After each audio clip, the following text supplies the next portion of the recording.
Hi guys, this is Hamilcar. I'm bringing you a commentary of a series from the round of 36 of the OSL, and this is between Magma, who is the Zerg at the 6 o'clock position, and CreationToss, who is the red Protoss at the 2 o'clock.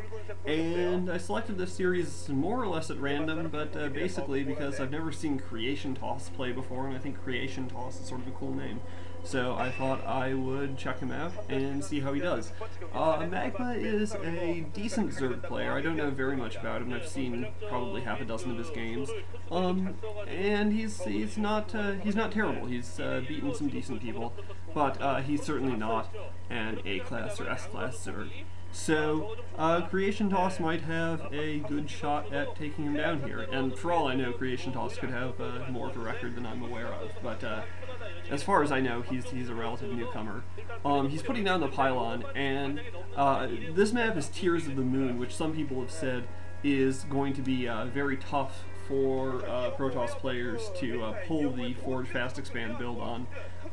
And I commentated the game just a little bit ago between Hyun and Tester, where Tester decided to go for a one-base build on this map, probably for that reason, and failed pretty epically, but I guess CreationToss is going to try to go for the Forge Fast Expand and make it work, and I don't think it should be that difficult. I think it was Moltrap who did a map preview of this map, and he pointed out that the openings on both ends are relatively small, especially once you get the Nexus down. So even though there are two ways for the Zerg to come into the base, which you can see here on the extreme right and extreme left of the screen, it's relatively easy to cover both of those routes with a couple of cannons. So I think it was a good decision on CreationToss's part. I keep trying to remember his name, and to go for that build. He's put down a pylon to block the expansion, and we'll see whether my assumption is that who's the Zerg player?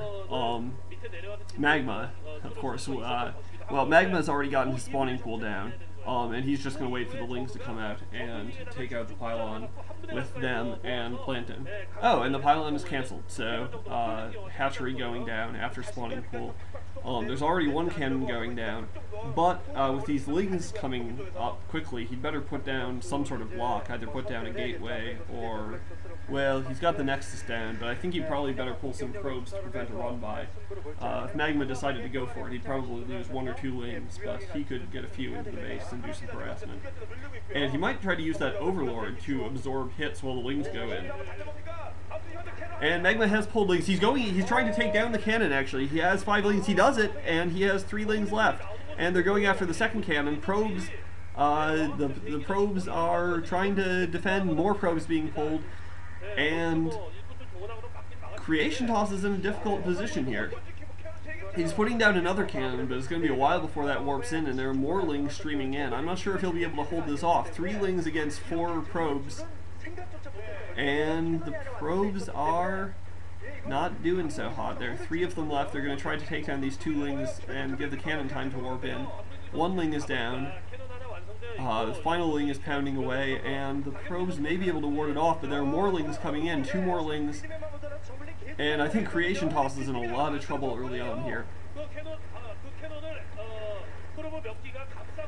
And the cannon goes down. And I think that's pretty much GG, because, especially with that second hatchery coming up, Magma is just going to be able to keep streaming Lings.